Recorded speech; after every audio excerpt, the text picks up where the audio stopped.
realm of riddles. Welcome to the Eternal Hunger Riddle. One day, you are randomly teleported to hell by the devil. He says he will only let you return close to Earth if you solve his riddle. I am always hungry and will die if I am not fed. Almost everything I touch quickly becomes red.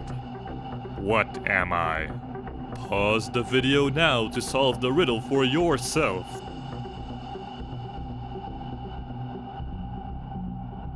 After thinking for a few moments, you look at the devil and smile, making him look afraid.